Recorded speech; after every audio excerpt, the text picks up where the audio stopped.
If you had to choose, I know this one probably gonna be tough. Muay Thai or kickboxing?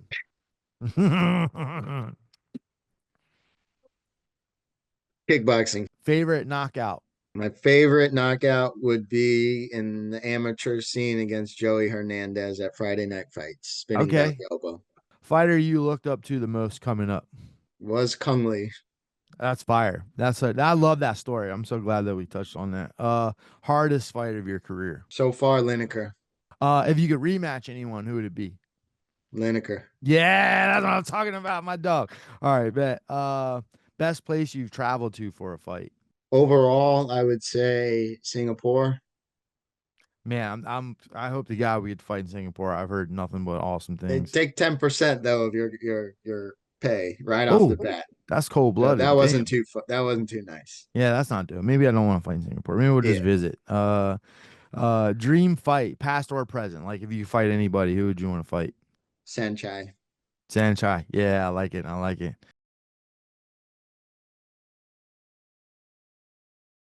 Hey, what's up, brother? What up, big dog? See if it's too bright up in here. Uh, how are you? What's going on, brother? Not much, this It's good to see your business face, and man. It's been forever. yeah, hey, I like the hair. Thank you, thank you, thank you. Yeah, you know, try and keep it samurai. I know you can appreciate that. Yeah, I chopped mine off after the last one. Yeah, bro. You know what's crazy is this little lady, this like little old lady who cuts my hair. She's just like super meticulous, and I think she likes the ponytail because the last time I went in, I was like, yeah, let's just cut it off. I was like, I wanted to leave it, so so I still had all this, but like just chop and she kept cutting, cutting, cutting, and then. She's just like very slick at the end. She's like, "It's good," and I'm like, "Yeah, it's fine, it's fine." I think she didn't want to cut it off, so I was like, "Yeah, it looks good. That's fine. I'll just leave it." You know Yeah. what I mean? Yeah, and then it was So like right before Gary's last fight, and then I started getting. I was like, maybe this is a sign not to cut my hair. I was like, I'm not superstitious, but I'm a little stitious, you know? you hold on to something. We Yeah, all do. yeah. It gets a little scary to mess with things. You know what I mean? Yeah. But Yeah. man, I appreciate you coming on. I know you got a crazy schedule and you got a lot of stuff you're always balancing and everything, so I appreciate it. Uh, I got a Thanks bunch for of, having me. I got a bunch of stuff to talk to you about, man. You've had such an awesome, and I've seen everything like since your amateur career, coming up and even getting to train with you like back in the early days, kind of got Right at connected the with you Capitol. through Dima. I got that fight. I still got that little clip of you and Aaron out there sparring in the on the lawn at the mall in DC and stuff like that. So now it's been really cool to see everything that you've done, and I'll definitely want to get into this as we get into it. There's a documentary I'm going to start working on soon, and you're a big part of. Well, I want you to be a big part of it, obviously, if you're interested. So we'll kind of circle back to that as we get going. But what's cool is I've had a couple people on now. I had on John Ruiz from Striking 101, and I like to talk to people that are a little bit like me in the sense of have some traditional background too, and have kind of blended that into what they do. So talk to me a little bit about that. Like, how did you start in martial arts in the first place? Yeah, I was started in Portland, Oregon, Hmm. with it was actually like a hybrid karate kung fu school. The Oh, nice. teachers were teaching karate, but they were going by sifu, which for the Chinese term instead of sensei. Um, just kind of just it was called Dan Anderson's Martial Arts. They're actually pretty like decent what would you say franchise out Hmm. there. Um, and I started really young at 4 years old and kind of stayed in it over there till about six. And after my parents had separated, we moved down to South Florida, and through a family teacher, I got back into the martial arts with Chung's Kung Fu, which is based in Plantation, Florida, and that really kind of set in the motions of my martial arts journey. Doing a lot of traditional classic art, doing the forms and in-house sparring, competitive sparring, and doing like weapons and stuff like that. So I Yeah. was like, I was really like, I wasn't like I would say martial arts buff. Like I didn't like watch like movies and stuff like that. Although I had like Power Rangers, Street Fighter. I had all that stuff growing up where, somebody's always beating up the villain type. Um, so for me, it was like just strictly martial arts. I was just doing it and my dad was keeping me in it. He would take me there every day, sit there, watch me every day. Um, and yeah, just doing it for that long and that consistent, it made it relatively easier transition for me to come up through it. And yes, and just kind of kept at it, for as long as my dad was pushing me a lot with Yeah. the traditional martial arts, and I was kind of fighting back with wanted to do like more recreational stuff. But he Like kept me other honest sports? with it. Yeah, I really enjoyed football. I was playing football Okay. as like a preteen, like 12, 13 years old. Mm. And then I kind of wanted to do that in my high school years, but Yeah. um, really wasn't looking that wasn't looking too great. And Yeah. Yeah, it's but I tough. was still competing in like Sanda a lot, and we would have like this big tournament called Nick Screamas, and it was like where all like the kung fu schools gathered to come do Mm. their like it's like our nationals in a Yeah. sense. And but it wasn't too popular, so I didn't get as much like experience as I wanted to. But I got a first was able to actually see who just posted about me, Rudy Ott. Oh. Rudy Ott was there. Hung Lee was there. They came to South Florida and had like a big super fight, and that was kind of like my introduction to that competitive scene. And that was like Yeah. 97, 98. Yeah. How old were you then? I was like maybe 8, 9 years Okay, old. wow. Yeah. So yeah, so I got to see them, and that kind of like set in the motions of me being like the wanting to be like the fighter Yeah. in a sense, because I saw my dad how he reacted to when Kung Lee came through the doors. And like I never seen him react like this to somebody, and he was like, this is the guy. And he Yeah. was he was all like shredded, and he just was undefeated, stuff like that, and people looked up to him so much. And Yeah. um that really kind of sparked me to be like, oh, why not Yeah. me? I Yeah. can be Yeah. like that guy too. I'm doing it. Yeah. And yeah, so I wanted to be very highly competitive and start doing a lot more sanda. But with minimal competition, it was hard to really like be a breakout star in it like Kung Yeah. Lee was. And Yeah. so yeah, that's kind of my journey in the traditional martial arts. And Yeah. I continued up here when I moved up to West Palm. We continued with the praying mantis style, which is a little bit more application in martial arts. So it wasn't as much. I mean, we had forms, but they were very much like the slow kind where you're Hmm. showing the technique. You're not doing all the jumping and screaming and stuff like that. So I was doing a lot more application based, which was Yeah. really beneficial for me. Um, Just and the focusing on the school, movements and just making everything perfect. yeah, well, it was a lot of like trapping hands, sticky hands. Yeah. We implied joint locks and applied Okay. throwing. So like they did chi sao.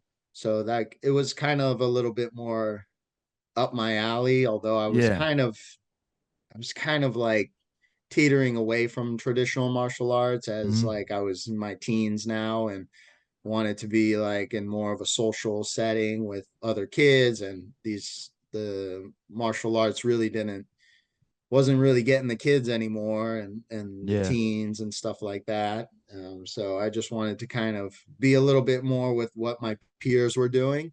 Mm-hmm. But thankfully my dad was like, you just gotta do this 3 times a week, and when you're 18, make your own decision. Yeah. But right now, let's do this, let's get this done. And I was able to get a black belt in that, go through the whole testing regimen, which was in front of all the instructors from around the world, and even the main grandmaster. And Damn. so that was pretty intense too. And Yeah. they blessed me and said, I was worthy enough, and I Man, got I got my that's black belt. really awesome. Yeah. And then I kind of like kind of dipped out after that. Not Yeah. gonna You're like, lie. I got it. Thank you. I Uh, appreciate yeah, it. he wanted me to open up a kung fu school too, my father, and I was like, man, I don't know. Like, Yeah. there's just nobody like nobody really wants to do it like that, and I'm not of age to like Yeah. be considered somebody's like teacher. Like, I just didn't feel that way, and Yeah. Yeah. Yeah. Yeah. so that was a Yeah. It's crazy how like timing, because in my like I'm a little older than you, maybe like 10 or so years older. So I remember a time when like having a kung fu school near me, I would have been like, oh man, that's fire. Like I mhm, only had access to Taekwondo, which is what I started off in 1986 when I was 6, and then competing a bunch in Taekwondo. Somebody just tapped me on the shoulder one day and was like, "You should be doing Kyokushin. Like you're in the wrong sport." right. And I was able to like talk my mom into. We didn't even have the internet, so we had to like just look in the yellow pages and Yellow find pages, yeah. a place to, and she would drive me out way out to this Kyokushin place for a while, and then I started competing in that. But yeah, it's crazy how and I think MMA and a lot of just the world and stuff have made the difference in it. But there has been a cool bit of a resurgence. I feel like I don't know if you're noticing it in traditional martial arts. Like I'm seeing people starting to kind of like almost like peek back in like what else is out here, you know what I mean, like what other things. I know a lot of the MMA guys we're doing some Wing Chun to exactly what you're talking about for the Mhm. hand trapping to like throw elbows and from the ground and pound stuff like that too. So yeah, it is interesting to see some of the stuff starting to make a little bit of a comeback. Yeah, I would say, yeah, we definitely went through like I could definitely see as I was being consistent in it, like just the drop off, and Mm, you know, the teachers per se like that were really good. They got older, and yeah. not necessarily the disciples, I guess, were able to continue that kind of thing, and the pacing, especially in USA, like how you have to have business, like it's not as simple. Like you have to do a lot more than just teach. And Yeah. I think that part comes into play. And um factors on, like, the different styles that were being taught. Like, even Taekwondo has an Olympic style and a Mm, traditional style, and looking out for those certain ones. And just like karate has so many different Okinawa, Rio, Gojo Ryo, mm, Kyokushin, like understanding which one is more, you know, application based, and which one is not doing so much. And yeah. uh, that's when I think a lot of fall off has become. And I think those more that have been used in more recreational sport, and definitely like in the real world, have survived a little bit better. I mean, they're Mm, still surviving. I think, it's difficult. But yeah, now you see, like, of course, jujitsu is probably the hottest, and it's really good for everybody. And then Muay Thai is making been it's been continuing to get bigger and bigger. mm. So it's nice to see that martial arts are still like a thing people want to be doing. You know, they want to Yeah. be learning and um, yeah. Yeah, it's crazy to see how everything shifted. And I know a big part of obviously was from the UFC and MMA and and and people don't I don't think sometimes people don't realize like the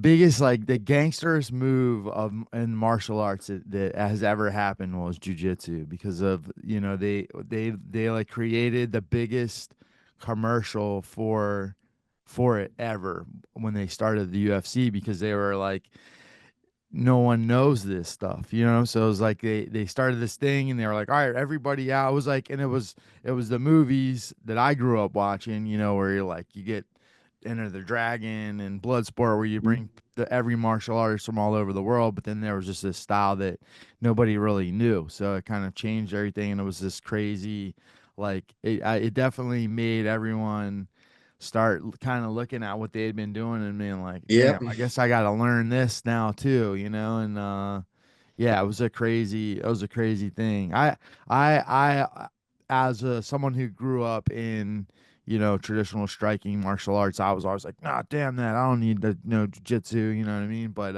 obviously ended up training it for a while too. And you do if you're gonna if obviously you're gonna do MMA or anything like that, you need to. But yeah, it was a pretty crazy to see that landscape shift like that. Yeah, it was the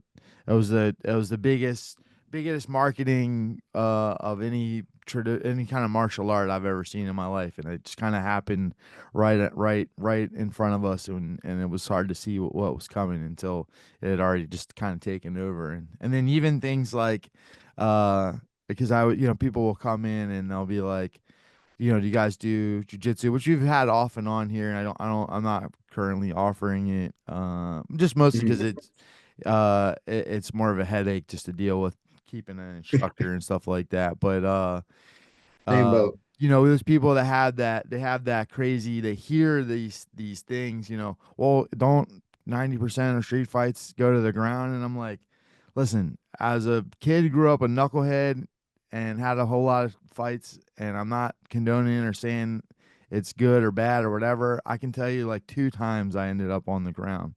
But I also had training on how to like move around and I wasn't just brawling in there either. So I'm like, it really all depends on, how you fight, I guess, I think having the Taekwondo experience and, being just knowing how to be in and out and hit and not get hit, that helped a lot with Yeah. not just being stationary for somebody to grab me and,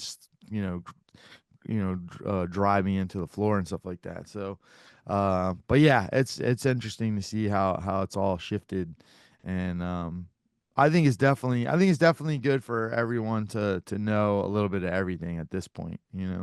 Shit, even just based off of the fact that almost everybody does know a little bit of everything now, you might want to know just to keep yourself safe. So Right. so so 18 year okay, I'm taking a break. I want to do something else. What led you back to like Muay Thai and competing and all that? Well, it was more of a break from just doing the traditional martial arts, Okay. going through a system, doing the belts and stuff like that. Mm, It was just I wanted to compete, I wanted to fight. That's strictly what I wanted to do. And I kind of made that mind up when I was about 16, 17, when I yeah. was having trouble in school, like my grades were terrible and I couldn't really do what I wanted to do, like scholastic sports with football and running track. So I was just going to school now, and like I was like, man, I need to do something. And I kind of made up my mind I was going to chase this fighting thing, pursue this fighting thing, because I could recall like I was just sitting in class, and I'm like, you know what? It's one thing I've been doing my entire life.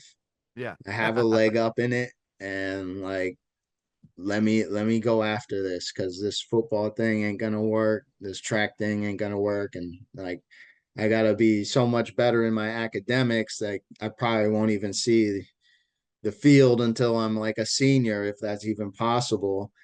And um, so yeah, I made up my mind, like, that's what I wanted to do. I wanted to compete more. I wanted to do that. So I started searching out like just more kickboxing stuff. At the time it's called like Oriental Rules. They probably still call it that, but it was like Oriental Rules style kickboxing where you can Mm-hmm. throw the low kicks. Mm-hmm. Um, and then as I was doing that, my dad was looking out for it more, so he was looking out for fights for me, and we started in the IKF, Mm-hmm. and we had to travel quite a bit up to North Florida because that's where it was mainly happening. Um, from I was actually on like some of Dom's show, Dominique Simmons, who runs a show down here. I was on Yeah. his shows quite a bit growing up. Like Dom was only like 22 at the time, I think, and um, from there I started doing the tournaments again. Like I found the World Classic, and Mm-hmm. I kind of had like a few fights under my belt. And I did the World Classic. I was doing it as a junior, and then they actually said nobody was in my bracket for me, and they wanted me to do the adults since I was going to turn like the age like in the maybe the next 6 months. Um, so at the time, there was actually another guy. His name was Chad Moniel, and like he was one of like the faces of it. And we were gonna fight as a juniors, and I agreed to go up so I could get more fights. Mm-hmm. And they put me in with the adults, and that was kind of like my first experience fighting in adults. The first guy actually like walked up straight up on me and like stared me down as shit, like, I don't know, 20-year old something, just got in my face. And I was like, all right, Yeah. then I beat him. And the next guy I fight, um, he's got all his kids around and stuff, and they're Oh, cheering him shit. around. And I'm like, man, like, I'm fighting adults now. Yeah, And I yeah, ended up, I ended up winning. So that kind of, that definitely helped. Like, all right, I can do this. Like, yeah, I can fight with these kind of people. Um, and yeah, and then I just kept going with it. I was like, kept searching out more and more. I was like, all right, where's the next one? And then like I went to a show, and then like people were like, "Oh, you're Asa Tenpow," and I had like maybe like 5 fights, and I was like, yeah. It's "What?" crazy how that can happen, but it does though, you know? Yeah, and they're like, People "Oh, you're like recognize when there's something special happening, a for world sure. classic champion, you're da da da," and I was like, "All right," and that was like neat to me, and it was like, oh man, people are actually like talking. And then yeah, just kept on with the shows, and kept on doing them and as much as possible. um I was kind of going back and forth with the San Chow and the kickboxing when they were going on. Yeah. And then I fought in the World Classic again, and I had like lost the first round, so I was out. So then like I had to spend the whole weekend there Mm, just watching stuff. And um I started watching, like, there was no more Sanda. They used to have Sanda in it. And then mm. like I started watching these guys doing Muay Thai, and I was watching the Muay Thai, and I was like, whoa, like, what is this? And they started like Yeah. elbowing each other. Oh, well, they weren't elbowing that much, but they were doing the knees, and Yeah, yeah, like guys were like dance, doing the more yeah. pronounced stance, so they weren't in and out like kickboxing was. And then like a couple local guys, Mark Trillis and Eric Rivera, were doing them. And they were actually at a kung fu school at the time. And I remember them because we had like cross trained a lot with the Sanshao, with the schools. And Mhm. they went in there, and they kind of got tooled up a bit, and it Mm. was a little different. And then I was like, wow, what what's this Muay Thai? And um it was kind of sparking my interest, but I was still doing the kung fu a little bit because I was still trying to get finish up everything. And then yeah, after 18, like that's when I started like venturing into that Muay Thai scene. I saw the guys start changing their last names and stuff, and I was like, Yeah. oh wow, like okay, what? And then I would go to the school that Mark and them were at, and they were telling me, they're doing Muay Thai and stuff, and like the only Thai that I knew about was when Bruce Lee kicked all their asses in Big Boss, and he's in the ice place and he's just whooping everybody's ass. Like that's all I knew about it. I had no Yeah. idea about Muay Thai at all, Yeah. and it just so happened. So as I'm kind of just done with my traditional school, I found like a karate school that was teaching kickboxing, and Mhm. I scooted over there, and it was like in the corner of this like small plaza. And I walked in there, and in the back was my teacher. It was my now um, crew Allen. He was just teaching everybody, and they were going through the motions on the bags and stuff. And like he was from Thailand, so like right away I was like, I want to sign up. I want to sign up, and Yeah.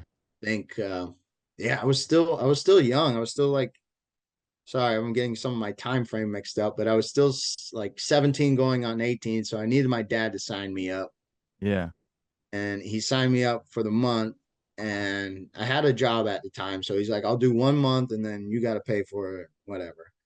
And that was fine. And then so Was that he I was he started. was he not like as was he not out as for the Muay Thai stuff as he was the traditional? Nah, yeah, Yeah. for sure. He wanted me to do the traditional stuff. What about Uh, competing? What because he liked your competition like for he put me in traditional, but competition, yeah. like especially like he sought out the fights for me, and like um he got me the fights. And but he would always just like, there was a lot of times where like the fights don't match up right, so it was Mhm. like I was end up fighting a lot bigger people than me. I was always fighting like adults, Yeah. and I was just like scrappy 130-pound kid. I didn't Yeah. look, thick or anything. I just look There's like, not a ton. That weight class is always tricky too. So yeah. So yeah. that I would always have to fight somebody who looked much bigger than me. And Mhm. my dad was fearful of that, and he understood boxing. Like he loved boxing. He loved watching boxing, and he understood like people get brain damage and shit like that. Yeah. And Yeah. he didn't want that for me. But he always kind of, he always supported it no matter what. Um, but yeah, as I was doing the Muay Thai, I started doing more Muay Thai. Then, um, yeah, I just Alan got me going with more kind of that traditional base, but like traditional Muay Thai base. But he didn't really like impose it on me, because he liked how I moved, and like I had like come with already like a certain style. Yeah. And I had no idea about like Muay femur, Muay mat, all that stuff. Like I Yeah. was, Yeah. this is a way I fought. Don't hit somebody, don't get hit back. Yeah. And That's and our he style really too. like, he was much of a clinch fighter, and Oh, cool. he really enjoyed how I was doing things Yeah. because different. And he says, it works for you, and like this is what, keep on it and stuff like that. And he would tweak my kicks because I was still kicking kind of like maybe snappy from the knee. Yeah. So started teaching me how to put down power, more leverage, knees and elbows. Um, but yeah, after I would say after like the IKFs, like um, I was still on the more regional scene. Now it was like even harder to find fights, so I had to like bounce around from Muay Thai to boxing. Now I was Mm. doing boxing as well. And then some MMA, I was mixing that in there. I was just trying to get fights as much as Yeah. possible because the kickboxing, it became like I had to get everybody had to be for a title fight, and everybody I had to have like, I would always tell them, I'm like, just have somebody as backup, like have Yeah. somebody as backup, please, because like it would be always come like the day before. Oh, pull out, and Oh like man, there yeah. had to be something on the line, Yeah. and I would always have to have a backup, and then so that's why I was like transitioning. I was like, all right, I'll do boxing since nobody knows me, and like them Yeah. kids don't care. No. And you get the book and stuff, and like um was doing that. And then with the MMA, same thing. It was like, oh yeah, he doesn't know how to do ground stuff, so we'll Yeah. fight him. So I was like, all right, we'll go and get some fights and stuff like Yeah. that. But yeah, it was, and then I think it was around 2013. Like I was having some trouble, like kind of keeping myself disciplined in training and stuff. And Dimitri was down here now, Hmm. and he was opening Yeah, I was up gonna his ask you when gym. you linked up with him. Yeah. Yeah, he opened up his gym out very close to me, and it's in the back of a powerhouse gym. And Steven at the time was training him like was training with him one on one because he didn't have any students. And I had just lost the IKF to like a West Coast guy in Muay Mm. Thai. And I was like, ah, like, something's got to change. I keep going into these things with my talent, but I'm not really getting it done. And Mm. like I know there's something here, and I want to keep pursuing it. And Dimitri and we talked, and um, yeah, we really put in the time together. I mean, nearly 6 hours a day. Um,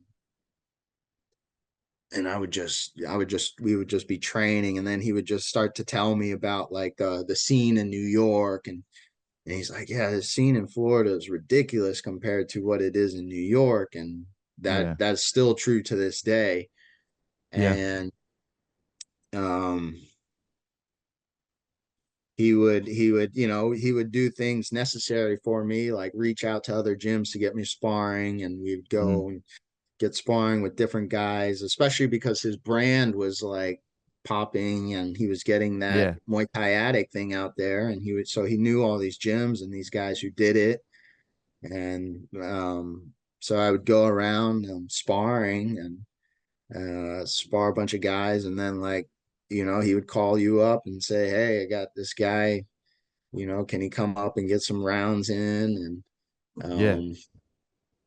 I think like then I started to get up there in the Connecticut area, Connecticut, what do you guys call it? The DMV or something. Yeah. DMV. Uh, Yeah, we're DC, Maryland, Virginia area. Yeah. New right. York, New Jersey, Connecticut. Yeah. Yeah. Philly. No, everyone was starting Yeah. to get hip. You fought. I know you. I can't remember if you did. You come up and did you come up and My train before the AMTL show or after? Was that after?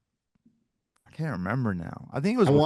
I want to say it was before. Yeah. I want Yeah. to Yeah. say it was Yeah. I think it before was before. Yeah. because yeah, the AMTL show was my first show, and out of Up this state way. like that, up Yeah. that way. And Mm-hmm. no shin guards and no Mm-hmm. helmet. So it was all new to me outside of Yeah. like doing it in MMA, but it was different. Yeah. Um, and like Brian Crenshaw, he was kind of promoting or helping sanction these things, and Mm-hmm. we got in touch with him, and he was helping me out too. Yeah. Um, and so yeah, like I beat one of Rami's guys, and they wanted to get a piece of me every time they Yeah. saw me. So like I was like, all right, we're getting fights, and Yeah. then Yeah. Yeah. we always had like this goal, like we're gonna get to this show. Like Mm-hmm. then the big one was Friday night fights at the Broad Street Ballroom. Yeah. We got out there, and I fought another one of like Rami and Aziz's guy. Mm-hmm. And when I got up there, we did this whole like documentary on it and stuff, and um, ended up being the main event for it. Yeah. And like my face was everywhere in New York, and I was like, Yeah. holy shit, like this is like, and this was kind of like, this is my first time really experiencing New York too. Right. And like, so Yeah. I'm It's in the dope. city, and I'm like, I'm like, wow, this is amazing. This is different. Yeah. Then there's my face on like in a place that's miles away from where I live. Yeah. Um, and then I had like a stellar knockout, and yeah, it was That's snowing it. afterwards, and like yeah, I was just like, holy smokes, like this is awesome. Like then I got to from there it was like, all right, what more can we do? Mhm. And then I got going with the TBAs. So Yeah. it was like 2015. And yeah, so this was all like within the span of two and a half years. So then we went to the TBAs, and like I just wrecked house with the TBAs, and I won the best fighter Mhm. from Argentina. I I was like, remember that. Yeah. what Yeah. the hell? Yeah. Like this is nuts. And like I almost couldn't believe it myself. Like I was like, Yeah. what? Like, there's thousands of competitors here, and like, I've been able to like etch my name into this. And like not Mhm. only that, like I was the only one to win that. And I was like, geez, it's like, all right. And then it wasn't Corley, but it was another guy. I feel so bad forgetting his name, but it was another guy who started mentioning the USA Muay Thai, the USMF, Mhm. and God, was it Strohmeyer or something like that? Yeah, it might have been Or, Stephen Stromeyer because I think Stefan he, Strohmeyer. There we yeah, go. yeah, yeah, yeah, yeah, Yeah. So yeah, he yeah. he had saw me fight, and Corley had actually like refed one of the fights of mine with Jordan Okay. Weiland. Yeah. Uh, so they From knew Dan's about gym. me, and then Another great fighter from a great gym. Yeah. yeah, and so they knew about me from there, and then they asked me to do it. And because I had like 60 plus like amateur bouts at the time, they're like, you're gonna do A class. So now I'm Hmm. like, what's A class? Like, is it Yeah. the same as It's huge. TBA? Yeah, yeah. And Corley wasn't involved then. Right. um so like yeah, I got on that, and that was an experience in itself. Like I think we were very, very much handicapped as far as what we're about to Yeah, experience. what to expect. Yeah, people don't have any idea what the And level of IFMA. I think people see the gear and like headgear and elbow pads and shank, and they're like, ah, and you're like, yeah, you might fight Super Bond there though. You know what I mean? Like you don't yeah, know who's gonna, yeah, or Kulabin, or like some, or just some Russian that you've never heard of that has 100 fights and exactly. will beat the living shit out of you. Yeah, Exactly. The no, that's a Shevchenko serious girls. jump. And Yeah.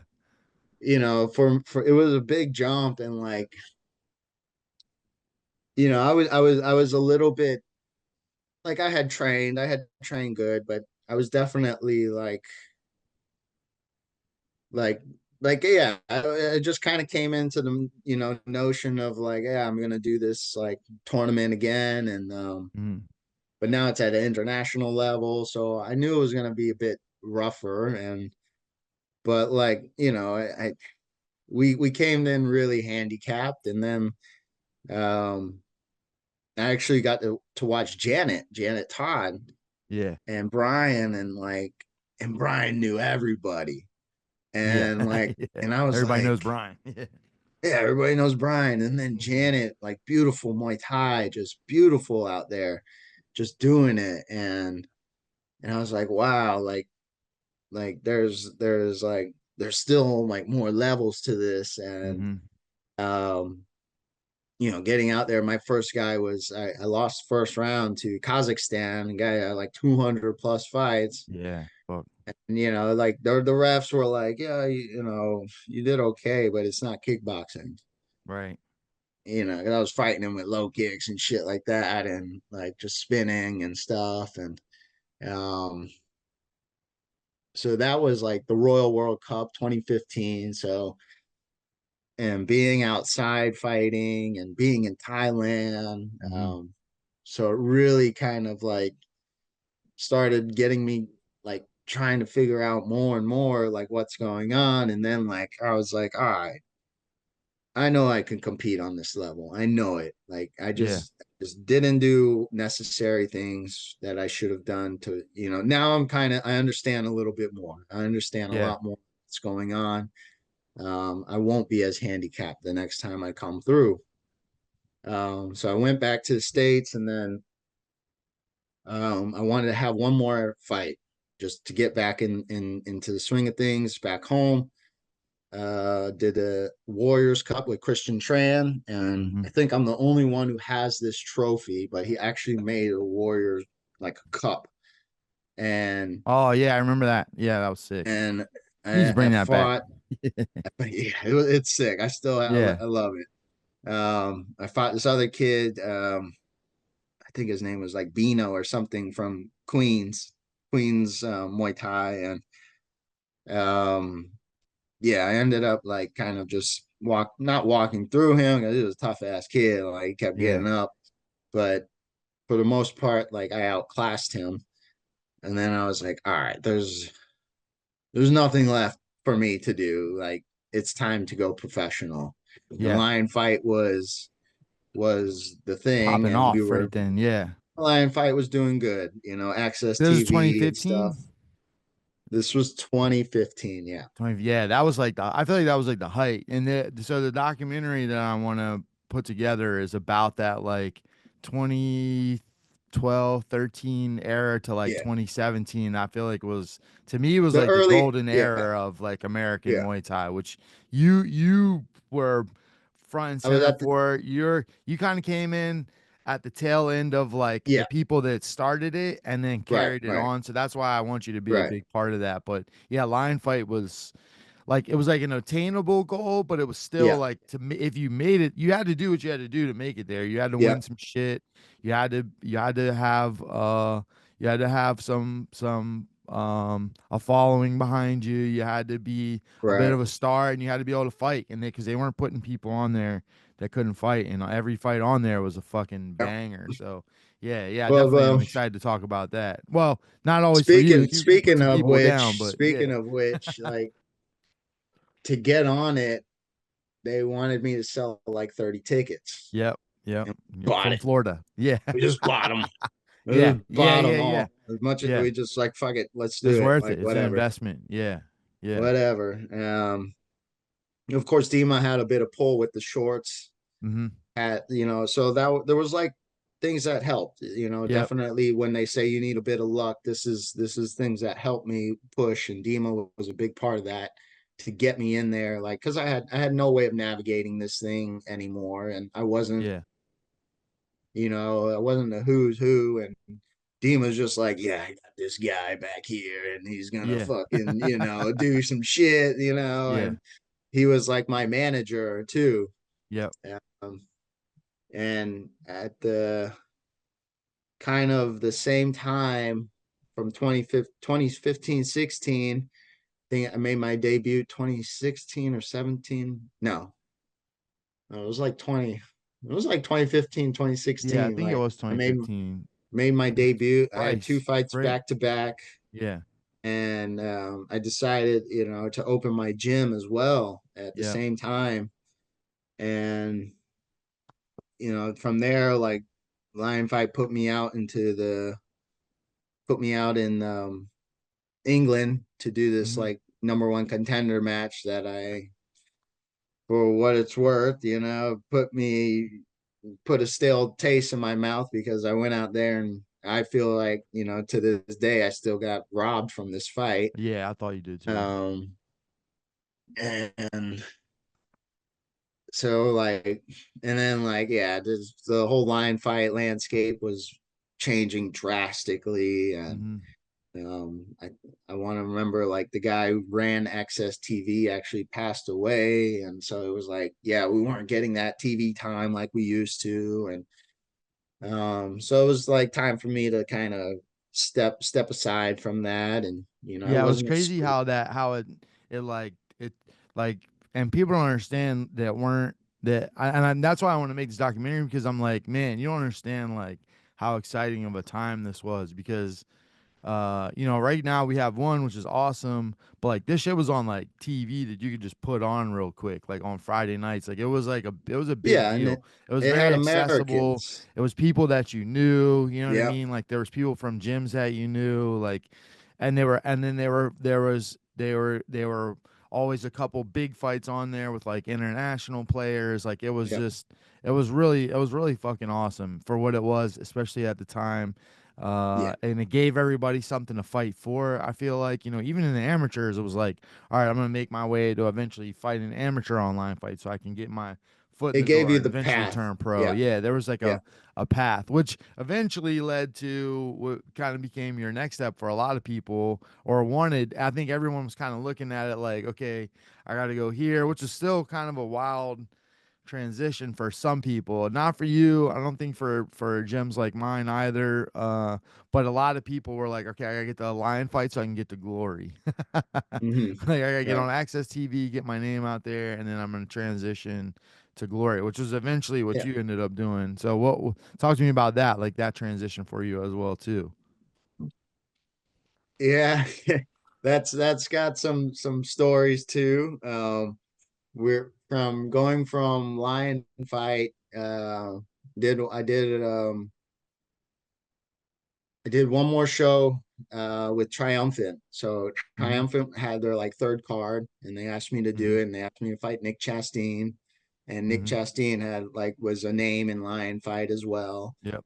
And so we were all looking hunting for fights, and this was kind of a marquee matchup for the United States, you could say. And yeah, we ended up fighting, and he was massive at the Yeah. time. What And weight did y'all fight? What was that? What'd y'all do? 147. He's 45. huge. So I asked Good him, God. I was like, dude, Nick is huge. Like, I'll Yeah, take that's it at crazy. 145, but like I'm literally like soaking wet 147. So like I'm like, Yeah, yeah, yeah, you gotta help me out here. And Nick chose to come down, which I appreciate. yeah, But the next day he fucking was like yeah. I can't massive. I believe he mean, made that, he honestly. he yeah, Yeah. it made it, and then like it came in like I think even because in California you got to record the post or the weigh in again. It was like posted, he was like 170, and I was like, holy shit. Shit. Holy And like, shit. yeah, he tore my leg up pretty good. Yeah. But after that, I went to Thailand real quick. And Coralie was helping me out. Mm-hmm. Coralie got me over there to fight in Lumpini. Yeah. And then when I was over there, Matthew Dean from Kong Sita got me to fight in All Star fight with On Bukau. Bull Cow Show, right? Yeah, yeah. Yeah. So and then I got like two knockouts in Thailand, and um, when I came back at the time, Glory was in the States, and Eric Haycraft was doing a lot with them, and we were trying to get in good, and like it didn't go well. Yeah. Then they changed hands Mm-hmm. because I think Eric started doing a podcast or something. They're like, can't do that. Yeah. And God damn, why am I forgetting his name? Stephen Uh, Wright? Was that who it was? Stephen Wright. Yeah, Yeah. Stephen Wright out in Gotcha. Texas gives me a call, and he's like, hey, I want to give you this opportunity, and so. And I hadn't really been dealing with like these kind of exclusive contracts yet. Mm-hmm. They threw me good money, and the escalation of it was like tremendous. So I was like, Yeah. man. But then there was like de-escalation if I lost. Yeah. If you lose, yeah, but yeah, yeah. but like I was like, I ain't fucking losing, Yeah, like yeah. I ain't fucking losing. Let's go. And it's like I get to fight on Glory, like Yep. oh. And then we had that UFC Fight Pass thing, and it was the summer of Glory, Mm-hmm. and like yeah, things were popping, and yeah, it was good. It was really good for me, like really good for me. And then all of a sudden they're like, hey, what do you think if we bring it to Orlando or Miami? You think you can sell? And I'm like, well, I can sell, but I don't know about the rest of the people. Like, Yeah.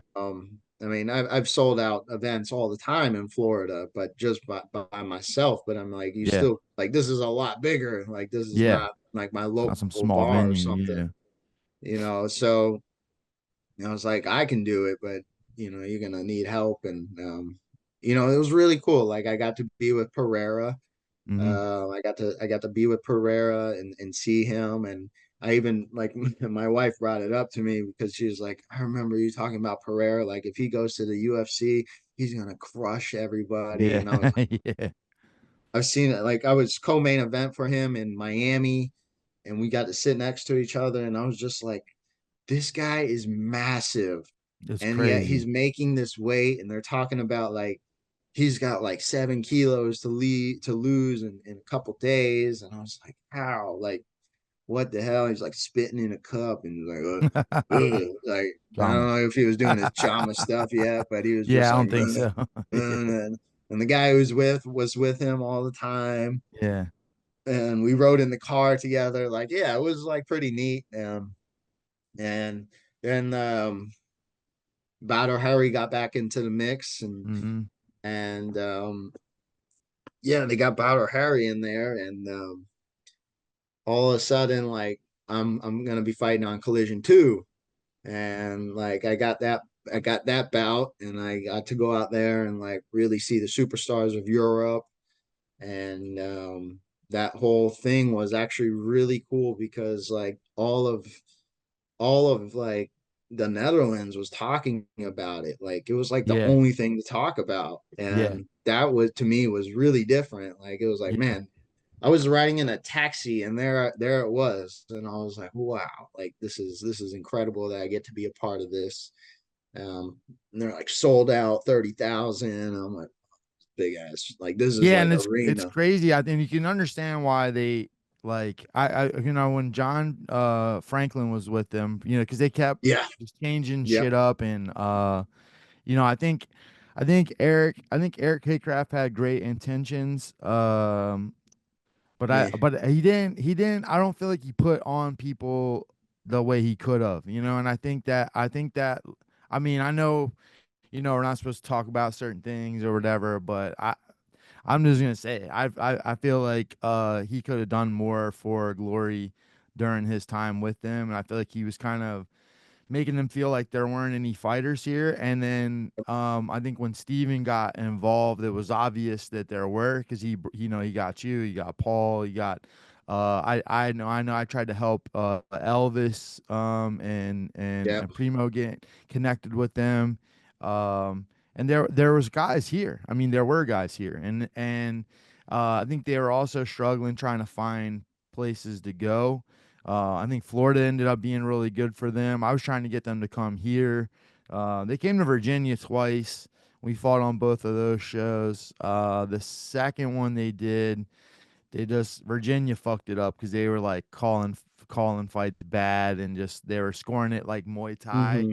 and that they pissed Glory off, and I was just like, you fucking assholes. But I was trying to get John to come to DC for that same reason of like, listen, like there's ticket sellers here, like there's venues that I know we can go to, we can sell out, like the business aspect of it. And I think um yeah, having shows like what you're talking about with Collision 2 where they're selling out 30,000, like I can understand why after a while they're just like, man, fuck the US. But it was a shame because like they were just kind of starting to get their foot in, and I feel like the shows in Florida were doing good and they were getting some people built up. And then COVID and everything came, and then that kind of derailed stuff a little bit even more, I think. Yeah. Literally got back from that collision, and then Yeah. That was right everyone's before like that. everyone's getting sick and shit, and it's like all of a Oh, sudden like, oh, you got sick, you got this, and then like March everything started shutting down. And yeah. um yeah, we then I got shelled for pretty much the whole year, with no real like communication, and I couldn't do anything. And like Yeah. I could ask out for fights, but like it was like, man, then I gotta go fight for like a grand or something. And I Right. was like, Yeah. damn, like I don't And want to risk put being in. injured or something, breaking your Right. hand or something And stupid. Like, yeah. Yeah, and I mean, I had just lost to Zagari, so it kind Yeah. of did mess up my pay scale, Yeah. and I was fighting them on that too because I was like, look, man, you guys got me going out here. These guys are set up like they don't have to do this nearly the same expenses, and now I'm like here in this ranking, and you want me to fight like I'm back at the new guy, and Yeah. I'm like, I can't do that. Like that's Yeah. not fair to me. Like I got a $5,000 pay versus like what I was getting up to fight at in Glenderdome. It was like 15 7 oh 17 G's, and I was like, Yeah. dude, now you want me to go back, like, and now I got to Yeah. fight top tier opponent, like this is Yeah. not the same. And then they had to, like, refinance, and they were cutting guys from all ends, and I actually got to open their books and see who was getting what because we were Oh wow. potential investors into it. Okay. And so we got a behind the scenes, and brother, they were paying some of these guys just Stupid like money. Batter was getting half a mil. Fuck. Rico was in the like three quarters. Like it was Yeah. so much, and it was like, yeah, we make millionaires, but you made two. Yeah, you Yeah. made two, Yeah. and like the rest of us were trying to get it, and then they were paying like overseas stuff. They were paying so much, like in the millions, and I can understand that. Like it was like, yeah, what's all these people for anyways? Like, Yeah. I mean, like the show ran great, like it Yeah. product, but Beautiful like show. you're losing expenses and stuff like that. And I'm sure like when they had, they did the one where Joe Schilling won. He won the Mm. tournament, and they had Petrosian on a few times. Like those were fun times. Tyrone Spong, those were fun times. And but Yeah, like that those, first show where they landed here in 2013, I was at in New York, Madison Square Garden, the yeah, theater. Uh, with that was Risty when and Ben Risty won. Roosmalen. Yeah, he knocked out Roos Mullen and Petrosian in the same night. Joe lost to Wayne Barrett. Yeah, Yeah. I think I talk about that show on every one of these podcasts because it was such a. I It was was the such a biggest Glory fan, like before Glory even hit. Like I was telling everyone, like, listen, this shit land is gonna be the new yeah, K1. You know, 'cause K1 had kind yeah, of the died new off, and like K1, it's gonna it be was our just thing so exciting for obviously I love Muay Thai, but kickboxing is just for kickboxing sure. was what I grew up watching with K1. It was just I wanted to fight in Japan in Saitama Super Arena in front of Yeah, yeah. 45,000 people, and Glory was like Well, the next thing and to and be anything like that and honestly, like Muay Thai wasn't having any kind of spectacle like this. at all. Yeah, Like not yeah, not like K1 was. Like those were mm, spectacles to watch. yeah, Um, and I would even dare to say, like, with lion fights going, like they had a few shows like under where Kevin fought Tets under hmm, the lights and stuff on yeah. the, In Vegas, like yeah, that's a cool ass thing. I mean, it yeah. It wasn't looked like like the a biggest video game promotion, but stage. it looked amazing. And Yeah, like you don't yeah, see that with Muay Thai. Like you see yeah. just like the grungy place and that they're fighting, and then so like Glory had that production value where you're Absolutely. like, damn, this can elevate me. Like you could feel Hmm. like if I fought on this elevates me. And Yeah, yeah, and but yeah, unfortunately, we did, which kind of brings me where I'm at now. Um, I was in this state of mind of like, damn, I just want to like compete. I just want to fight. yeah. And like, I don't know if I just want to do kickboxing anymore. Like, I want to do Muay Thai now. Like, I want to start Hmm. fighting Muay Thai again. And like, I just want to have that opportunity to do that again and use more of my arsenal. And then at the same time, I was trending towards doing the UFC, trying to get to the UFC. So I was like, all Yeah. right, like, I'm pretty. I've had about like 10 amateur fights in MMA, and I did really well. Hmm. So I was like, oh, I could still do some MMA, and a lot of the guys aren't as proficient, and I can make some money doing this. Yeah. And Absolutely. so, and then like, yeah, one started like really popping up. Then like they're like, oh, here's the $1 million tournament. And it's like, oh, what, $1 million? Yeah, million Like dollars. $1 million, and you know how you see Petrosian in it, and you know they got the names going, and then they're really like K1 was hard to watch. Like it's like you had to freaking source for this damn Yeah, thing because they're yeah, so yeah, closed yeah, off. Like you know, yeah. like I still watch only the maxes from back in the day because it Yep, was so hard to find. yep, And I think the last one I got to watch was Bader Harry was in it in like 010 when he won. yep, yep. And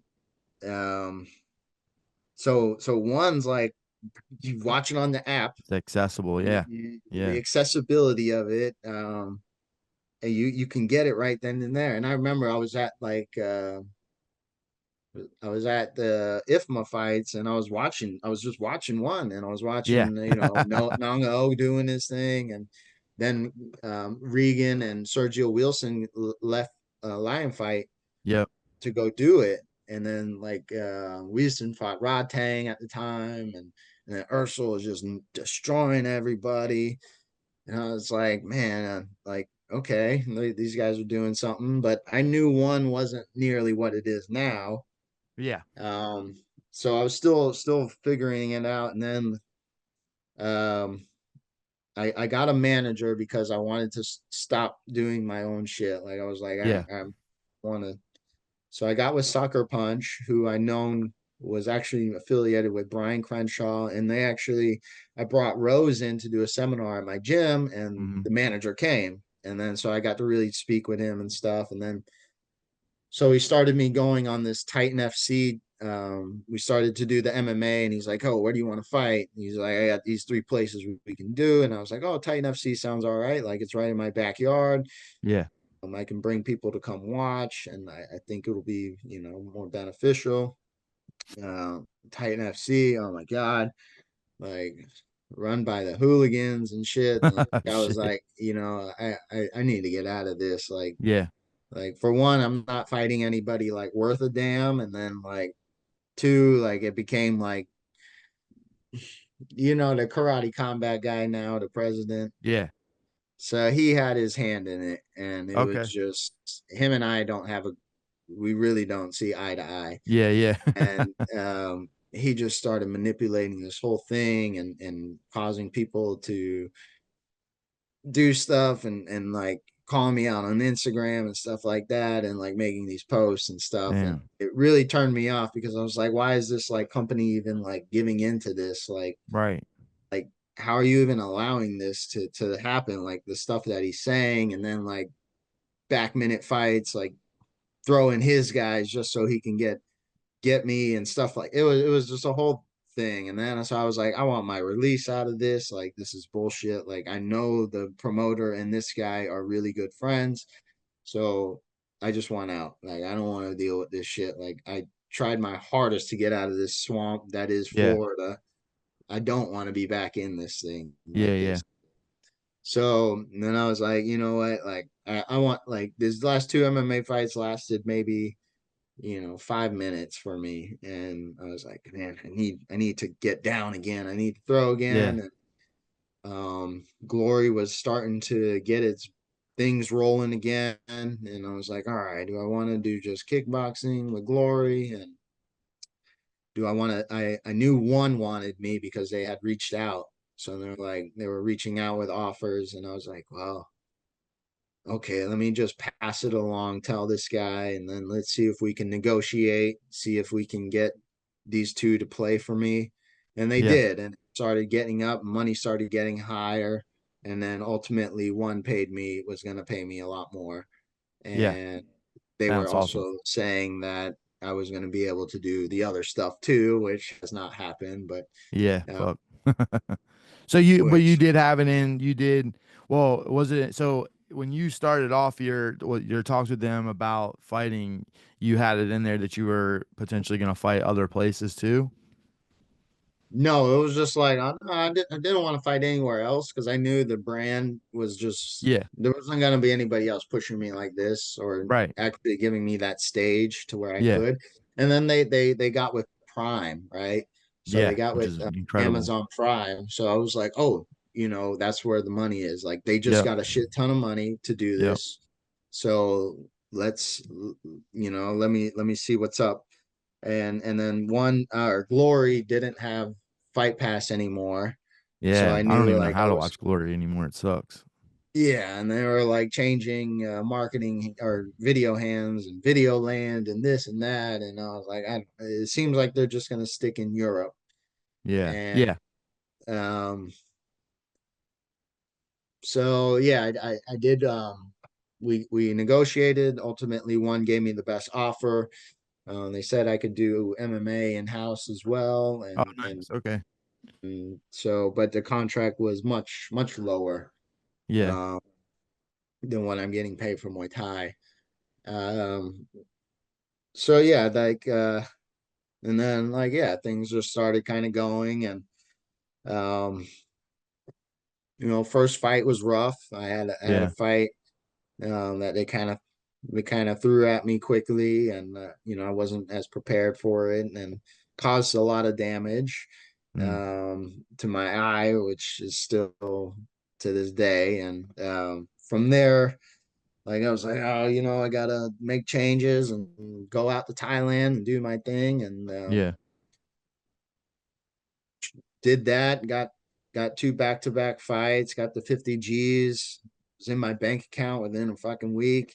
That's awesome. And unfortunately, I got a plate in my arm now from that fight, so I Oh, had to wait out another year. And yeah, then it was kind of I was scheduled to do MMA, and which was I was like, all right, cool. Like I'm not gonna get kicked in the fucking arm anymore. yeah, I kind of want that like right now. yeah. And then A little break. um, about like 4 weeks later, or 4 weeks, it was like 2 weeks I had, or yeah, about two more weeks I had till this MMA fight, and 2 weeks, 10 days or something like that. And then they're like, "Oh, do you want to fight in Denver?" And I'm like, "Well, yeah, I want to fight in Denver." And then Yeah, put John Lineker out there, and I was like, "All right."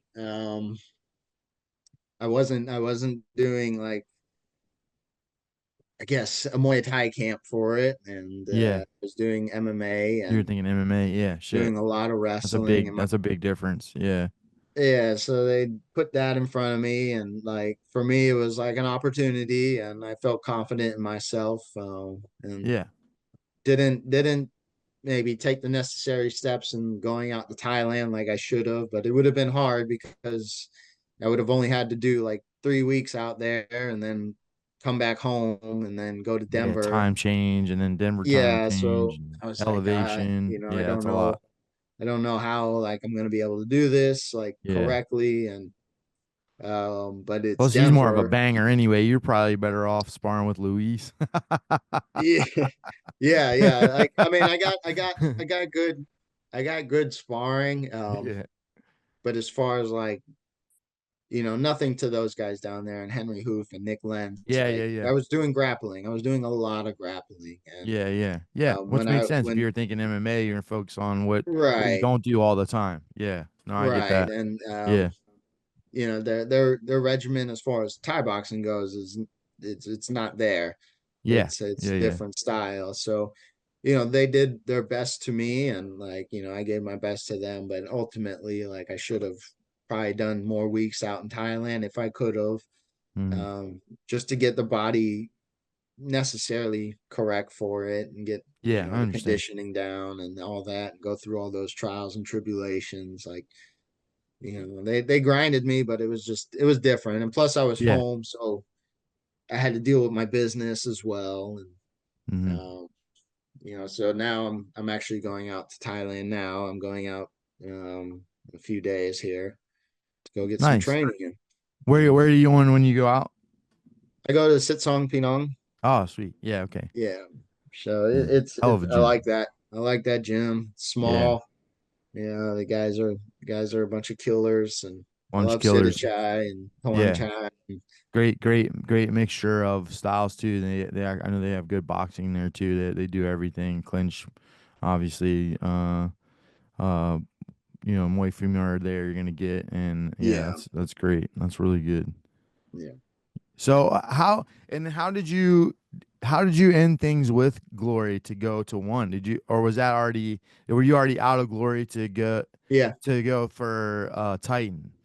Did your Yep. did it Yep. just run up or did run out or did you? Yep. I had Okay, to wait the cool. entire 2020 year. Fuck, that's Yeah. so crazy. I guess out of all the time though, that was a kind of had to sit around anyway. So I guess that kind Everybody of had to worked out. sit, Yeah, right? yeah, Everybody. yeah. And that I guess that kind of worked out. And then, yeah, like you had to do a show like are you in still with Mexico Sucker or Punch? something. I'm still with Sucker Punch, yeah. Okay, cool. I had originally talked to Brian about you like not too long before you guys signed too, and he was like, "Oh yeah, I'm hip. I already." And I was like, oh, "Okay, cool." Because I anytime there was a I've been trying to get him. He signed Gary at one point right around 2020 also, and we were thinking about doing MMA, and then again, just with the you know how it is, like just getting with the team for jujitsu is can be a real Hmm. fucking headache, man. Those some of those guys are just weirdos, and then or just we have some really good teams here that we were doing some training with. We were going over to Team Lloyd Irvin and getting some work with Sadiq, which was that's awesome. I mean, you can't really get much better training than that, but just schedule Yeah. wise, it can be Well, you knew difficult. Ong, right? You know Ong. Ah? Yeah. So Yeah. I trained on in the early days, man, when I was just really starting to coach and he had a few pro fights already. I think he might have Right. had like 8 or 9 pro fights already. He was just like he's a gangster. Like he's like an OG MMA guy like that just like wanted to do it, just started Yep. doing pro fights. Was at like a really small gym out in like Indiana and then landed in Maryland for work, I think. And then we met at Crazy 88. That was where I got a job teaching there. And he just kind of like out of the blue, like he already had a fight lined up and was like, "Hey, will you corner me?" And I was like, "Yeah, of course." Right. We had, become friends kind of quickly, and then that like solidified us. That first, we drove all the way to Gary, Indiana. It was like 9 hours. Like Oh drove wow. all night long. Like I said, it was like old school, like just getting shit going days. And then Yep. yeah, his first, like from there on, like I really cut my teeth coaching him, and he had zero.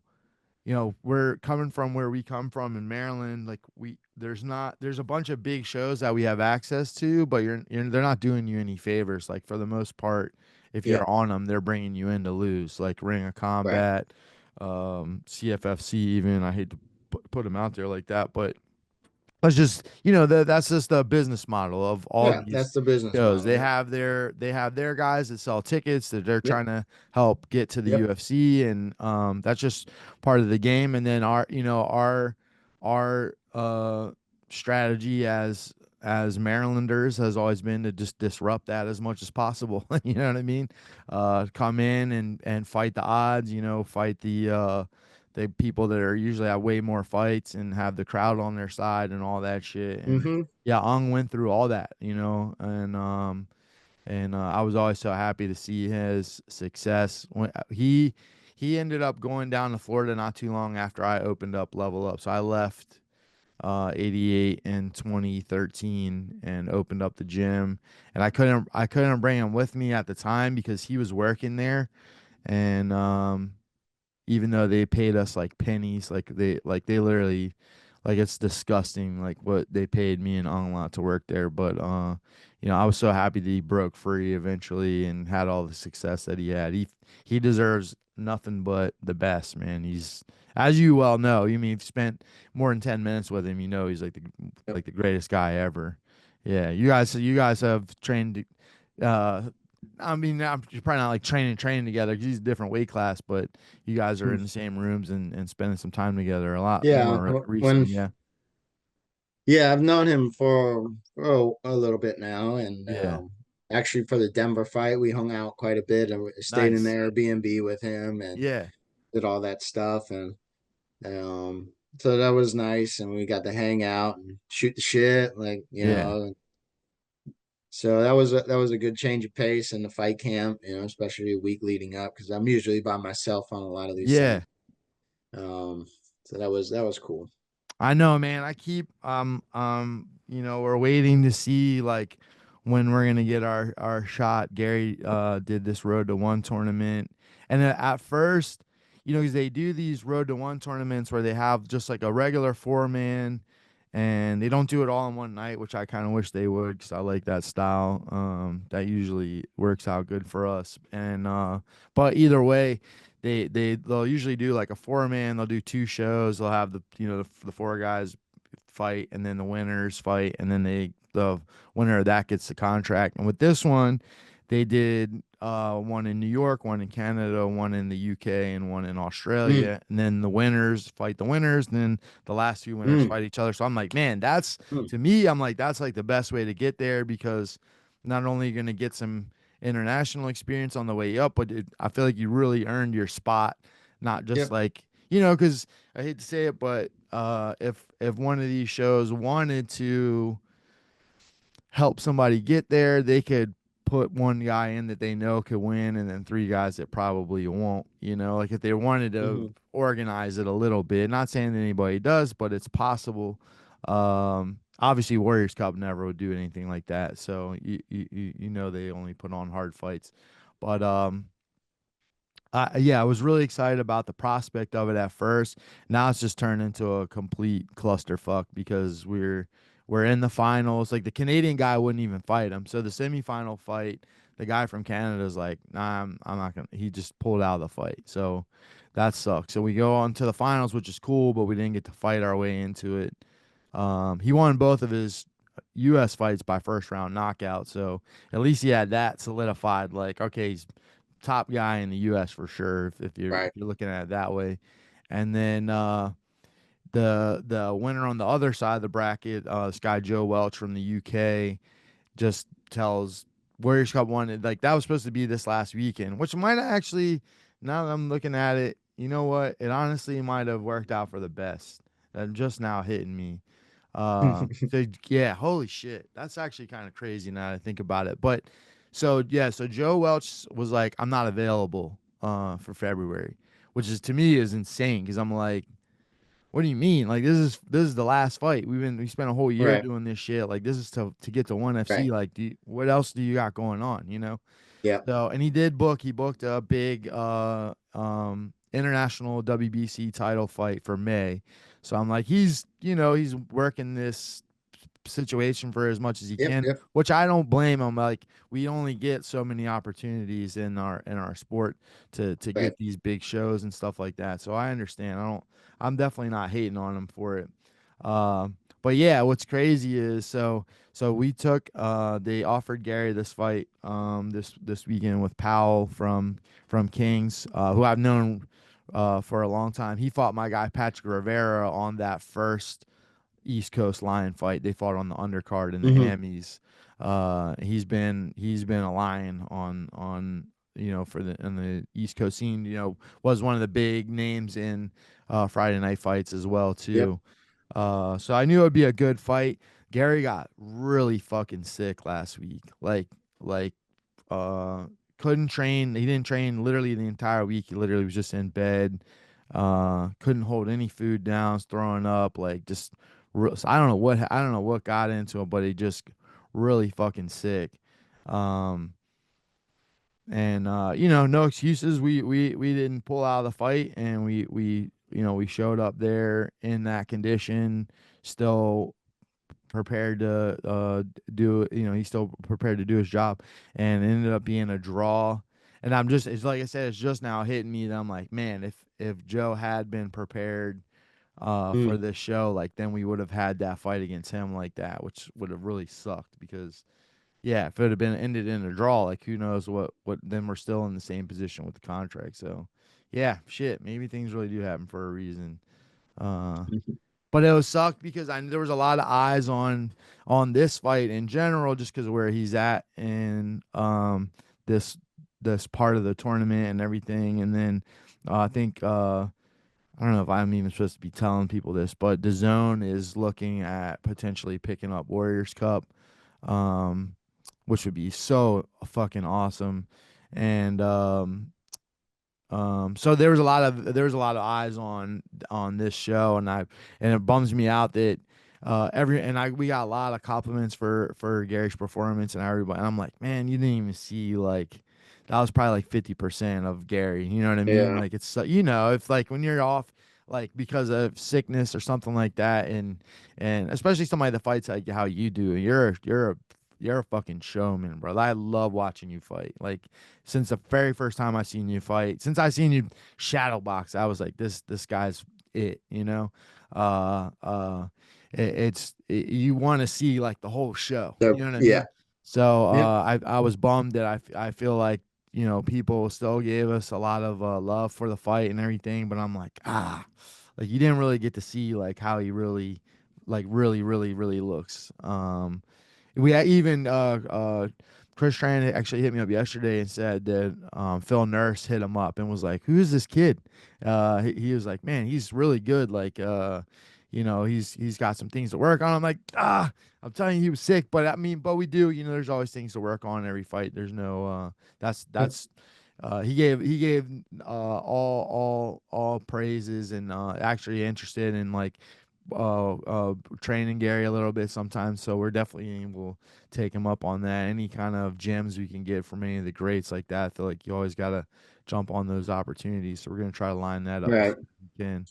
But yeah, man, we're trying to hammer this thing down because I would love to get on. Man, it would be like my dream to get on a show and be especially with like you and Ong. I think that would be fucking incredible. So hopefully we'll be able to get that locked in sometime soon. Yeah, that would be cool. That would be fun. Yeah, man, we got to kick it. We got to kick it. Uh, you got to get going soon. Yeah, I got a few more. Yeah, I got a All few right. more minutes. Yeah. Let me run you through. I got a couple rapid fires for you, and then Okay. some fun ones, and then talk to me too, like because like I said, so I definitely want to get into I definitely want to get into this documentary soon. I'm gonna hopefully start filming in the summer. That's what I'm shooting for. I'm trying to get. I got a bunch of personal shit going on. I'm selling my mom's house, and we're trying to buy a house, and and then as you know, running the business is it's like 10 full-time jobs. People have no The idea. house in itself. Yeah. Yeah. It's just, man. So I want to get, but I really feel like there's like, even I'm looking at I had to completely rebuild my team for the most part after COVID. I have like an all new fight team pretty much, really, except for Gary. Um, and they didn't come up during that time that we were talking about. They didn't see Lion Fight and Glory's rise, and then even just one was kind of already a thing, even just like these peaks that we got to Yeah. enjoy, and like Can't Stop Crazy, and just all these. There was just like even watching Muay Thai Addict blow up was really awesome. Like I remember like the old original logo before the guy, and like um being we were one of the first gyms to do like team shorts with them like early on and stuff like that. Just like and then I feel like they kind of paved the way, even though there was like a war between them and Fight Style, and I was always team Muay Thai, like as you can see Yeah. in that war. I had some meme battles with actually I used to meme battle with was Joseph Mueller, who is now Yeah. I feel like you can say Muay Thai won the war because Joseph came over to the other side. So Yeah, you had no choice at the gym. yeah, no choice. Yeah. But yeah, man, it was just such an exciting time. Even just having two brands that were having a bit of a competition Yeah. and people picking sides and like it was fun. You know what I mean? It was such a fun time. Everything was exciting. Like I feel like it probably felt like how it felt in like the '60s when we were like went to the moon and shit, like for our sport. It was just Yeah. all these There people that was you there knew. was goals to be met. Yeah, yeah, And there was there was some light at the end of the road a little Yeah. bit better, and you had guys who were in it that that helped me, like, chase the dream too. Hmm. Watching Kevin get there. Yeah. I still had that mentality, why not me? Because I saw him there and Hmm. stuff, and Joe winning the tournament, and getting all these guys, and like, yeah, like you said, like these little things that help propel.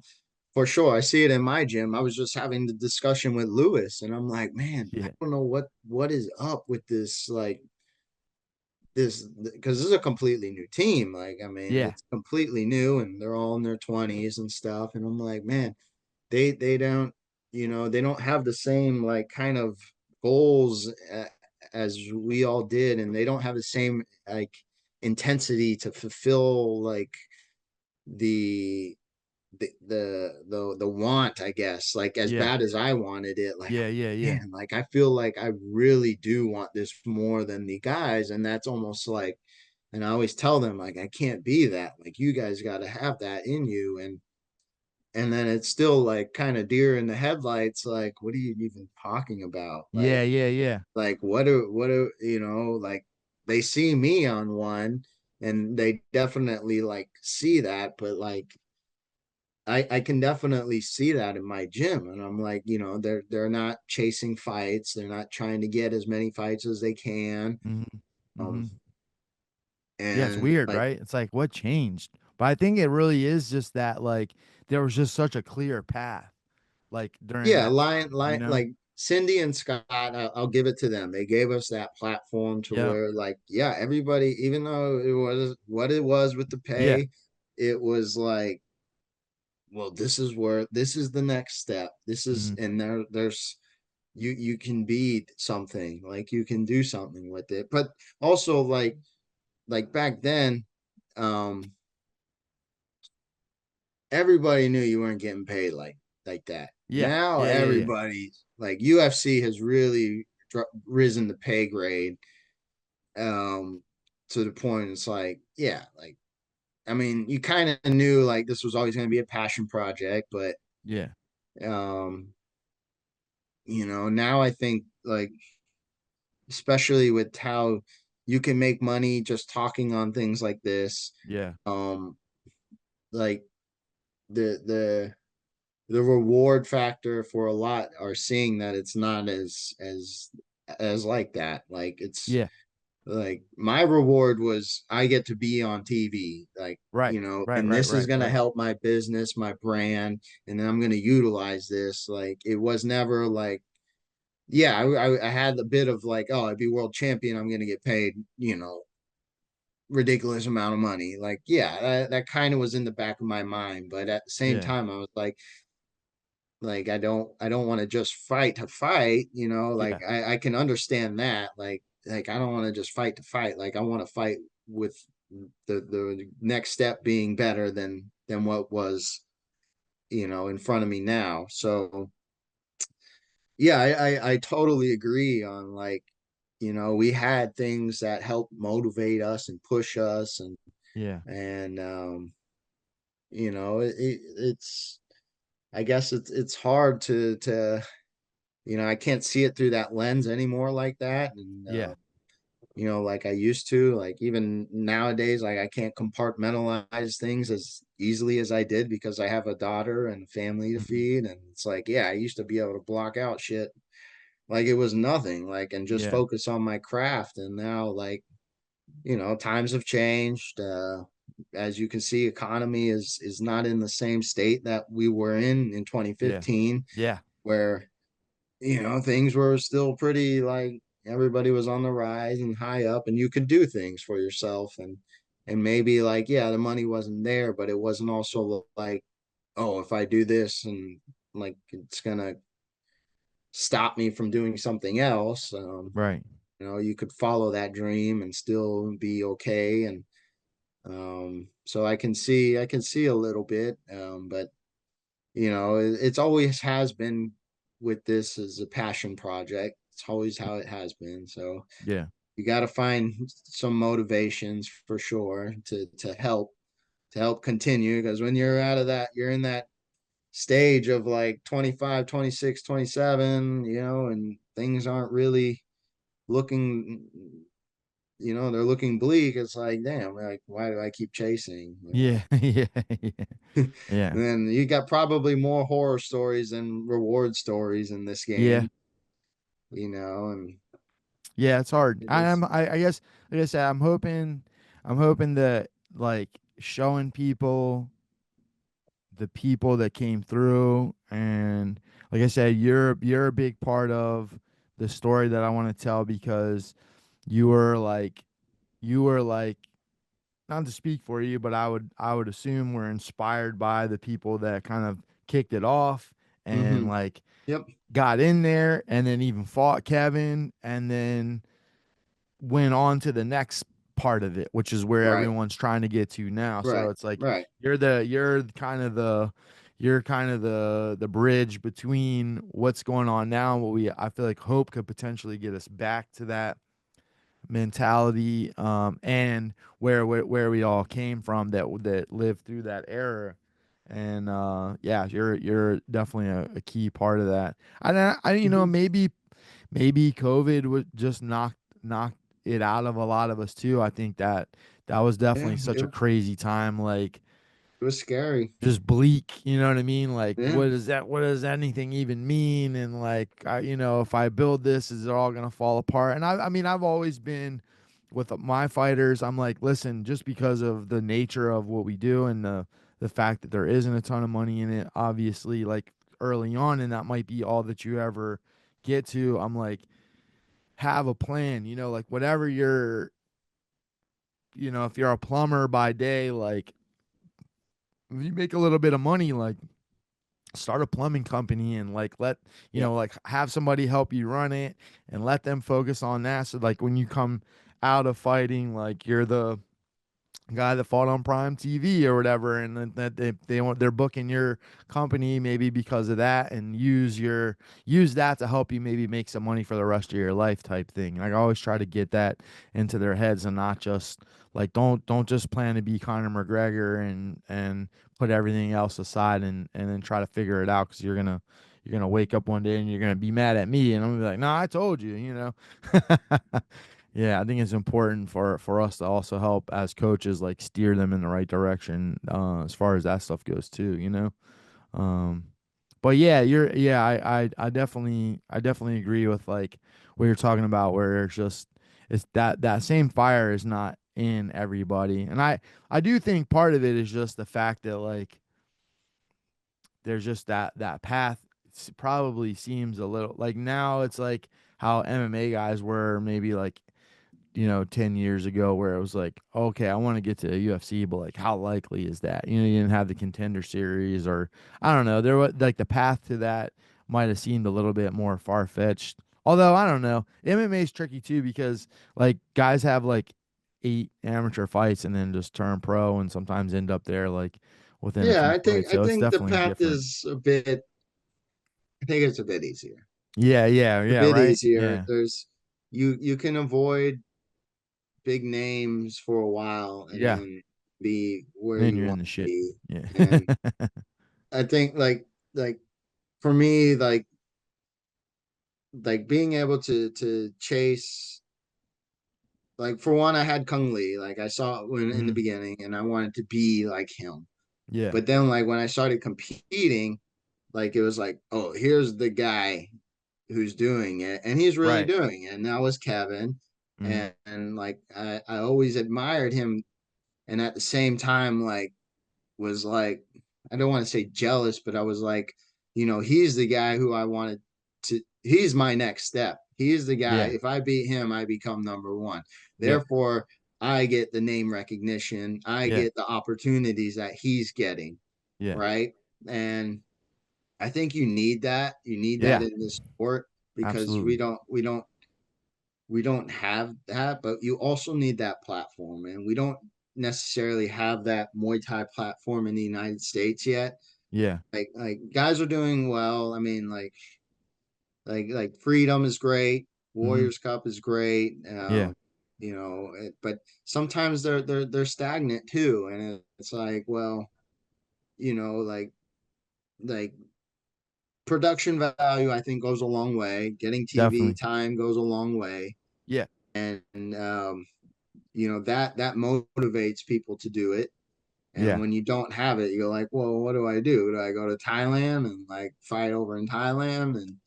And then are And you fighting bums? Are you fighting real fights? Are you ready right. for real fights? Yeah, it's And true. then like you can only turn to now what is like this 4 ounce Muay Thai, which like, Hmm. hmm, like Yeah. in all honesty, I'm not a fan of. Like Yeah, yeah. not it's not the funnest thing to do. It isn't. Like Yeah, yeah. you can't really and not just the 4 ounce, but the actual entertainment style of it. Mm. It's not as like artistic in a sense. It's Yeah, yeah. more like pushing the boundaries of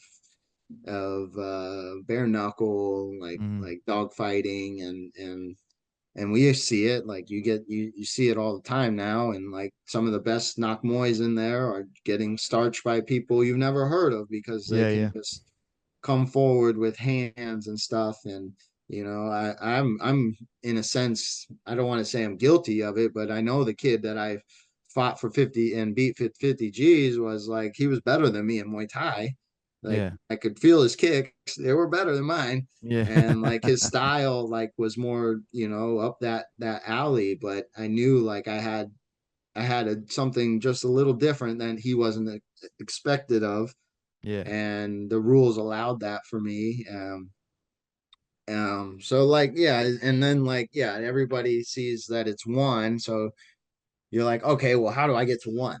Like, what's my step to get to one? Like, Yeah. okay, there's the road to one, but these are so often, Yeah. and um, And then sometimes you get and fucking and flat then tire like we do. So, yeah, you get a flat tire, and I don't know what they're or even Cody saying for Jerome, tournament stuff, he but won it and then sat on the shelf for a year before he fought Luke.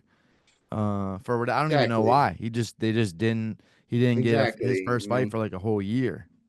So yeah, I can fully see like where the motivation or desire to do it. It's like, yeah, my guys are turning to MMA. Like Yeah. they're because it's like, well, yeah, like there's more opportunities for them. Hmm. There's Yeah, a getting into one is particular tough alert because you path. got to have some social media behind you. You got to have the fights, and I'm Right. to like my guys. I'm like, man, like, and this is already part of my blueprint anyway. Like for anyone that I want, like, I'm like, if you want to turn pro, like, we have our, everybody starts the same way. You do a smoker or two, I try to Yep. start everybody off at WKs because I like for them to do Muay Thai and kickboxing in the same day. So they're just like, I want them to feel that craziness of like changing gear and running from one ring to the next maybe and switching styles, and I want them to have some of that chaotic energy early on to see how they deal with it, just so that when they go to a show and only have to fight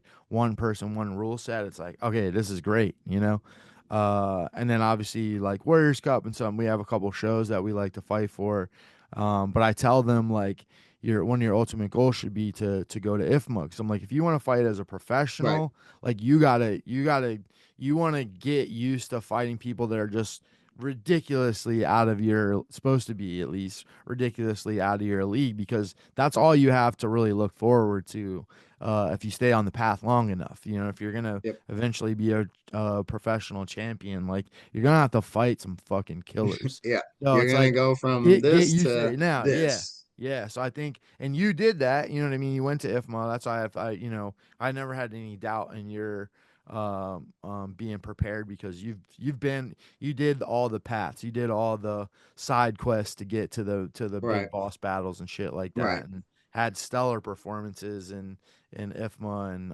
just did amazing things in all those places. So you're right where you belong for sure, and I know your time's coming, and it's been awesome to watch. It's been awesome to watch you do all the things, and then I can use it as an example too of like, yeah, see, he did it. You know what I mean? Like it ain't Yeah. easy. And but I'm like, if you want to, like, there it is. Like if I'm laying out the blueprint, it's exactly. like a TBA, a WKA, like the IKF. You need to do as many of those tournaments as possible.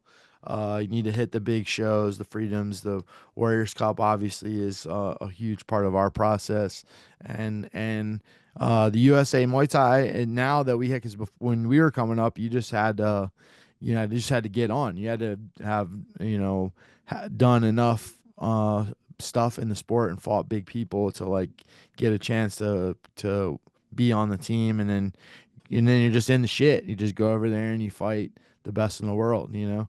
So yeah, I think the blueprint is there, and but it's yeah, I don't think it's as enticing because it's like, all right, so check it out. Because without that, like that spark to want to do it, it's like, okay, so here's what we're gonna do.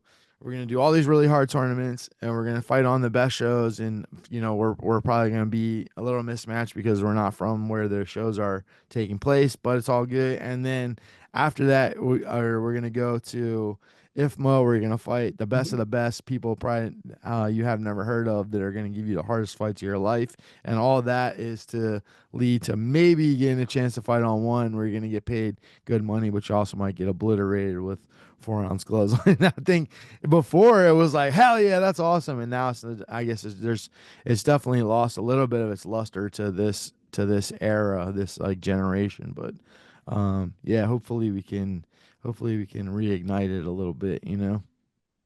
Yeah. It sounds really crazy saying it all out loud now, huh?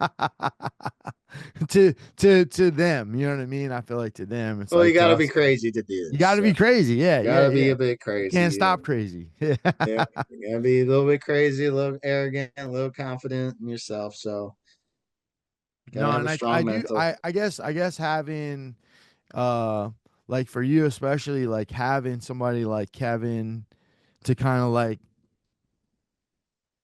have love for and have some like, man, and then also be like, but you gotta kind of set your sights on him a little bit. I think Hmm. also was a big thing too. And now it's like, yeah, it's not. It's just there's not as many of those situations now. I guess without as crazy as it sounds, like without lion Without fight. sounding like the old heads, Yeah, yeah, yeah, yeah. Man, you right? don't know shit. You know what I You mean? know, watching me. Yeah. And I'm trying to, I'm actually talking to, Warriors Cup. I'm trying to get them down here to Maryland because we have an MGM Grand here. Mhm. Um, and I think they're looking into some other locations and stuff too. I've been telling them because I know Ong wanted to get involved in some, um, um, promotional stuff too. So I'm gonna try to connect them as well. But um, I'm like, man, if they started doing shows at like MGM Grand here, and then maybe I don't know, Foxwoods or Mohegan or something in Connecticut. And yeah, like you said, add a little bit of that production, like because Yeah. they're already doing the level of fights. They're having international WBC titles. They're doing the road to one. Like they have all the the fights are there, and like even the where they do the show now, the Melrose Ballroom, it looks like a video game stage. It's fucking awesome. But I do think like being in a casino and having that part of it, a bigger crowd, will help kind of like get that ball rolling again to be like, oh, like I want to fight there. Yep. And then even I mean everyone wants to fight there now anyway, but I think it would just feel a little bit more obtainable. And then even bringing the show here to like the DMV area, give more people an opportunity. You might see some different faces that you wouldn't have seen. Some more ticket sellers can get in the game a little bit. Trying to sell tickets in New York on a Friday. People got to take off work. It's always going to be a little bit difficult. It's only a 4 hour drive, but you got to take off work, start driving traffic on Friday. Like it's a whole Mhm. thing. So, whereas they could just literally get off work and make it to the show here and go to the casino. Like you remember that was such a big appeal for Lion Fight even too, just being at the casino for the weekend and the hotel, and like you're hanging out with all your friends and going to the restaurants and stuff afterwards. I mean, I had some of my literal best memories of the sport are at the Foxwoods. Uh, I was telling them I was trying to get them to go there too, just to be able to fight back there again. I was like, man, it's just like good memories. You know what I mean? Yeah. Uh, Yeah, yeah, I'm sure it's fucking expensive now. Like yeah, yeah. I don't know. gone What's cool probably about the double. casinos is they have the. I know. I don't. I think MGM Grand is a little bit more uptight with how they're doing shit because they start off doing some fights. Like I had one of my guys fight for Golden Boy there. Luther fought for Golden Oh Boy yeah, yeah. there. um and they haven't done as many fights lately, so I think their booker is tripping or something. But I'm gonna try to get my foot in there a little bit too. But I know, like with Lion Fight, they would the casino would give them a date that, like, they didn't have anything going on, like they didn't Right, have a concert or something like that. So it's kind of like right, right, the venue was just saying going to be empty anyway, and now you get right, right. maybe That makes 2,000 sense. people in there to stay at the hotel. Like I think they would give them sometimes the venue for damn near for free, so they were making all that money off of the tickets. I think, which is why they, were big on, like, we gotta sell these tickets because that's how we're gonna pay all the fighters. And I think that's also why it took a little while to get people money, because they were waiting on all that to change Mm. hands and stuff like that. So, yeah, hopefully something like that, and then getting some. I think you can get some more sponsors involved. It's gonna be a process, but I think between them and and like what Rami's doing and Freedom, if they take that step, I think we could get back to get back to some of that stuff that we had going on with Lion Fight. It's just, but it's a lot to ask. Obviously you Yeah, gotta. yeah. It's a It's big easier jump. said. Yeah, it's Easier easier said said than than done. done. If it was easy to do, people would already be doing it. So let me hear you a couple of these rapid fires, and then I'll Let's let you go. get to rocking. So if you had to choose, well, I know this one's probably gonna be tough. Muay Thai or kickboxing?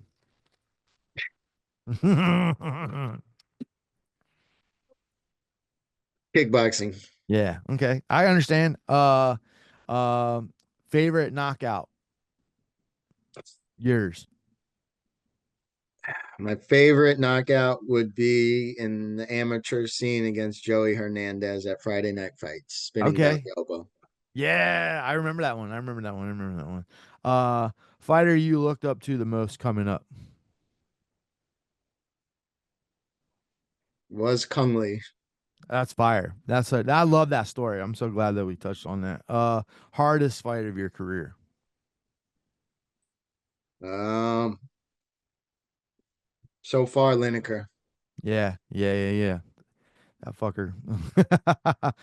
If you could rematch anyone, who would it be? Lineker. Yeah, that's what I'm talking about, my dog. All right, bet. Best place you've traveled to for a fight? Um, best place.